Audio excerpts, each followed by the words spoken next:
Hello, everybody, and welcome to today's ONF Spotlight broadband presentation, where we're going to talk about dynamic MAC learning. The presentation is from Gamze Abaka from Netsia.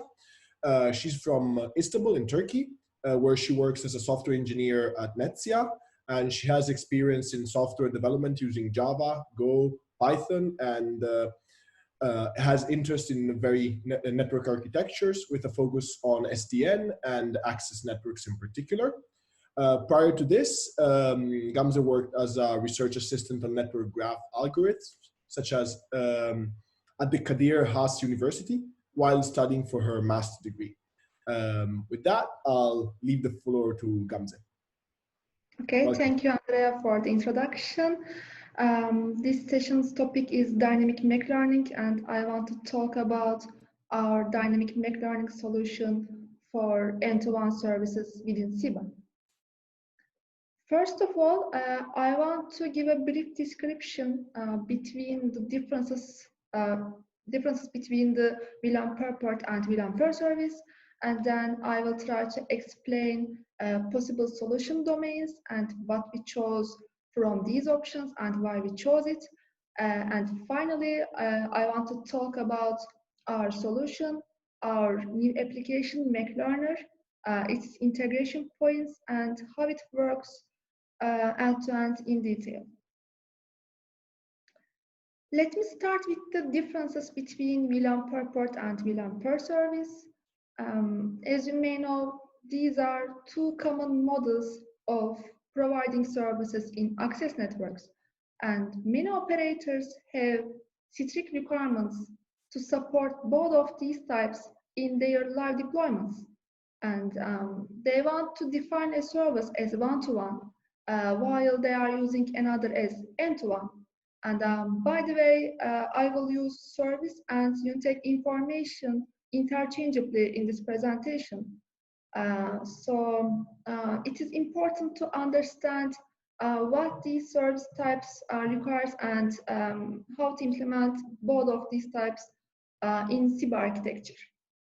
About VLAN per port, when a service is defined as one-to-one, each customer gets a different or rather a unique customer VLAN for a particular service.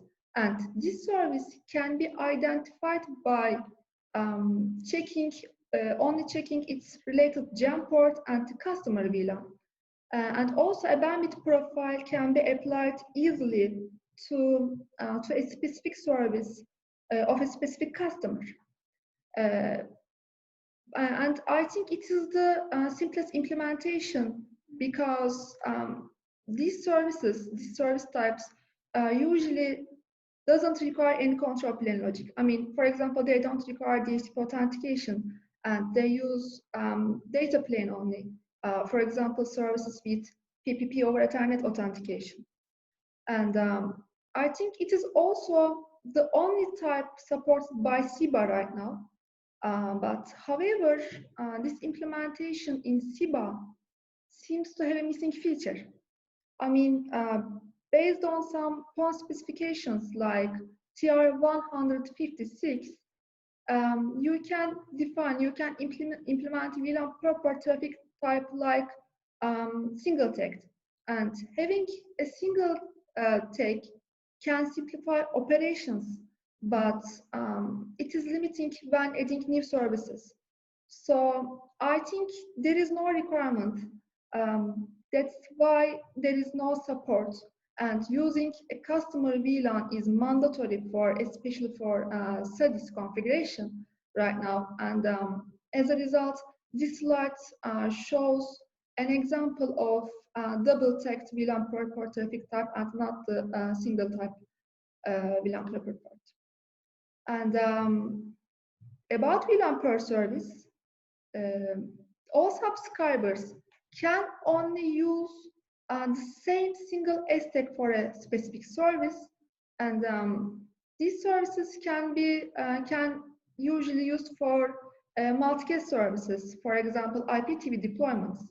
But in addition to this, VLAN per service traffic type can also be implemented using double tags. And In this type of definition, all subscribers use the same single combination of CTEC and STEC. But the same problem arises whether the implementation of VLAN per service is single text or double text. I mean, in the upstream direction, you can identify a service easily by only checking its related gem port. But in the downstream direction, when you identify the service, additional information, additional parameter is needed along with CTEC and STEC. And this parameter can be the MAC address of an RG or the MAC address of a service behind an RG. And the last thing I can say about VLAN per service is the services with this type generally uses DHCP authentication.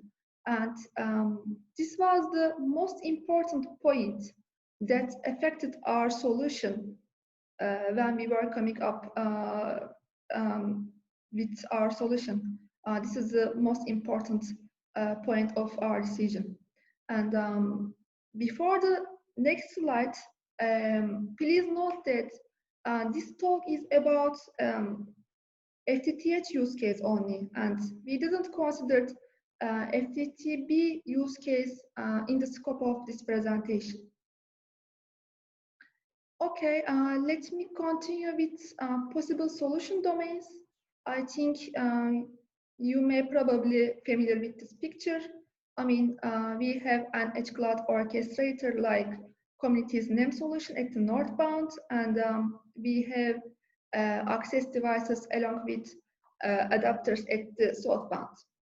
And control plane consists of edge cloud orchestrator, the SDN controller, which is ONOS, its applications, voltage stack, and Kafka, the message bus.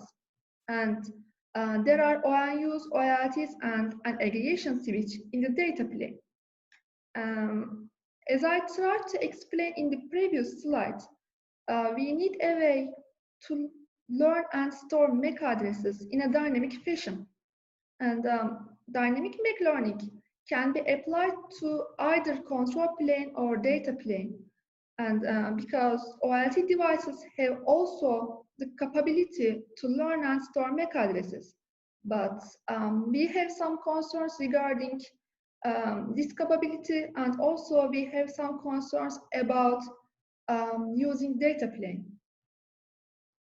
The first concern is we can use different OLTs from different vendors, and one may work properly, but what if the other one from another vendor has some problems in its MAC learning implementation? I mean, you know, such cases are usually painful. You need to get in contact with the vendor. You need to explain the problem. You need to maybe open a ticket, and you need to wait for a solution. And this seems really hard to maintain. And the second concern is, in the case where we use the same service VLAN for different two OLTs that are connected to the same aggregation switch. When a downstream packet arrives at aggregation switch, it also needs to know the MAC address to select the correct OLT. So we also need to configure the aggregation switch. And of course, in addition to these concerns, we also considered the basic principles of SDN architecture, and we decided to move this MAC learning capability to control plane, and we developed our solution for control plane. And let me introduce our new application, our new control plane application actually. This is MAC Learner. It runs on top of ONOS like other SDN applications, and it basically captures DHCP packets, stores MAC and VLAN mappings, and also sends events to Kafka the message bus to inform edge cloud orchestrator. And also it is designed by using distributed primitives and master shipment controls by considering the case where ONOS runs in a cluster. And actually, ONOS contains a component with a similar functionality. So we decided to implement our application like another ONOS host provider, and we added some extra features like time to leave mechanism for its internal cache, and also some external APIs to communicate with the northbound. And moreover, we want to use this application to provide some security features like make filtering and make spoofing in the feature. Now I want to continue with the changes required by this Make Learner solution on each ONOS application. The first application that is affected by Make Learner solution is studies. And as you may know, studies keeps access devices, Unitech information details, and also bandwidth profile definitions. And we added 2 new flags to its Unitech information part. And also we used an existing flag for our solution. And these flags are enable MAC learning, configured MAC address, and is DHCP required. The first flag is enable MAC learning, and it indicates that the service needs to use destination MAC address parameter for its downstream data plane flows. And the second one is DHCP required, indicates that the service requires DHCP authentication. And the last one, configured MAC address, is basically used to assign predefined static MAC addresses. And we are planning to use this flag for local test purposes and also for security features like filtering and accepting some particular MAC addresses. And the second affected application is Mutuality, which contains the logic of provisioning subscriber.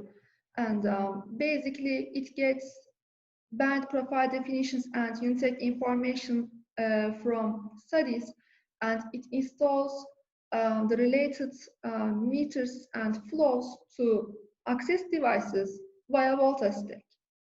And in the current implementation of Mutuality, when you want to provision a service to a subscriber, and if this service requires DHCP authentication, it installs the DHCP trap flow and the related data plane flows at the same time. So the first issue that must be addressed is to split this logic into 2 phases. In the first phase, we need to send only DHCP trap flow to learn the MAC address of an RG. And in the second phase, we must install only data plane flows using the MAC address of an RG. And in order to implement this logic, we created some new APIs and some CLI commands.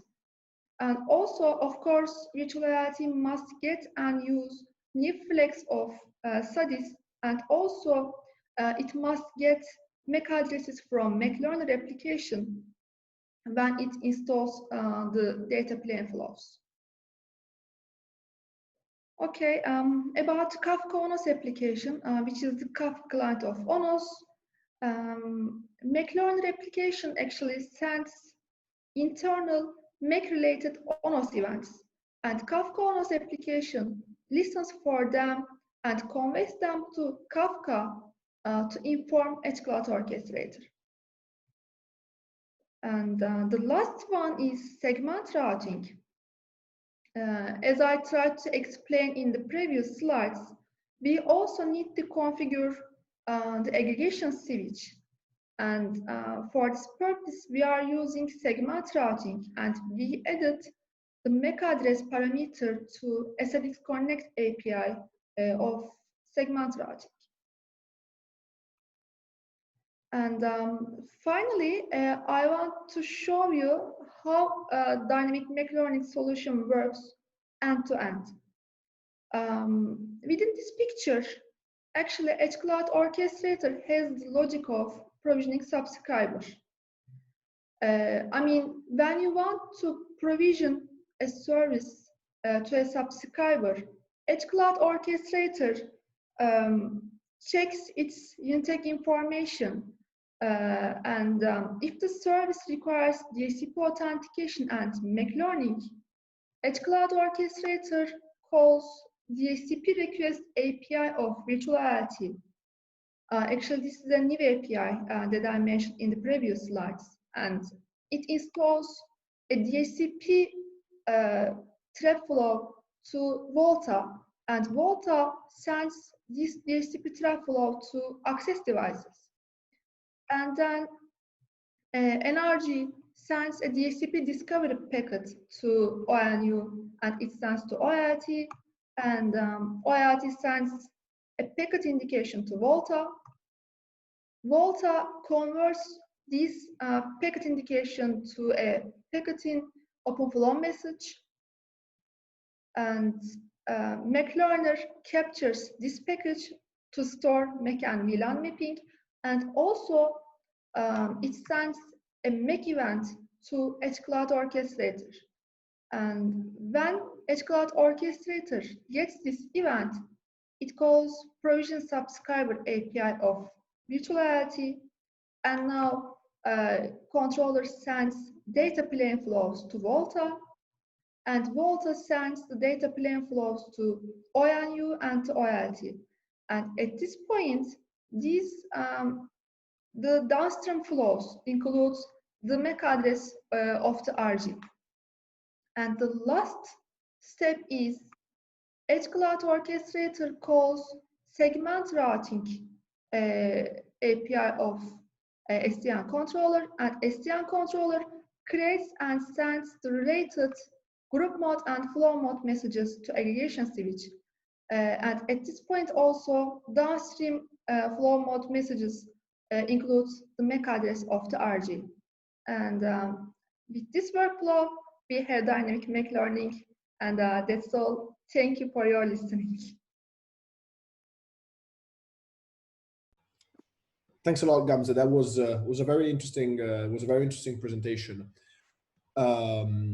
If I may ask, you mentioned the security with MAC learning, filtering and spoofing as one of the next steps of the application. Can you elaborate a little more on what you plan to do in that area? Because that's very interesting. Sure. As I said in the presentation, we are planning to use our dynamic MAC learning application to provide some security features like MAC filtering and MAC spoofing. And if I have to explain briefly, MAC filtering will be a blacklist to reject unwanted MAC addresses.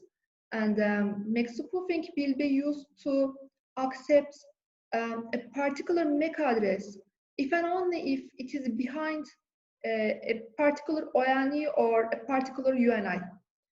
And we are planning to use the configured MAC address flag of SADIS and also the external APIs of MAC learner application to communicate with remote service or the Edge Cloud Orchestrator. And actually, I said in the presentation also, we decided to implement our MAC learning application as an ONOS host provider. And now the default host provider of ONOS doesn't support MAC spoofing especially. So Mac spoofing will be a new feature. And I think we will use our dynamic Mac learning application for multiple Mac related or layer 2 related purposes, and being an ONOS host provider and host discovery and these security features are also some of these, and that's all. Interesting. That's good that you chose as the host provider, because it's the right choice, and it allows you to extend it with these features that are very important for real life deployment. The other one, and it comes more from a technical perspective. You mentioned that there are a couple of flags in SADIS. So what are the changes that are needed in the configuration and the testing that needs to be done to have this tested at scale and configured at scale? For a simple test, actually, you don't need to use a remote server for studies. You don't need to use an NEM or any edge cloud orchestrator, actually, because we have already added some ONO CLI commands to support our dynamic Mac learning solution. And the first thing you should do is you need to configure studies locally by using or setting enable Mac learning and is DHCP required flex. And then you need to make a call to request DHCP API of Mutuality from ONF CLI. And then you need to send a DHCP discovery packet. I mean, you can use a real RG, or you can use a virtual machine with DH client command, or you can just use BBSIM. Of course, BBSIM also sends a DHCP discovery. And when this DHCP discovery arrives at ONOS, you can check the storage of Mac learning from ONOS CLI again. And if you find a related entry for your service, a related mapping for your service, then you need to call provision subscriber API of Mutuality, and you can do it from ONOS CLI again. And actually, that's all. You need to do. I mean, this is a simple process. It's a simple configuration, and I think you can easily apply this logic, this solution to a Jenkins pipeline or a robot framework. And That's perfect. That's perfect. Thanks. It was a great presentation, and thanks a lot for having this presentation during this ONF Spotlight. I believe that if anybody's interested in this slide, you have the link for the Mac Learning app on GitHub, right? So that's awesome. If anybody wants to take a look at that, it's there. And so thanks a lot, Gamze, for joining us today. thank Cheers. you.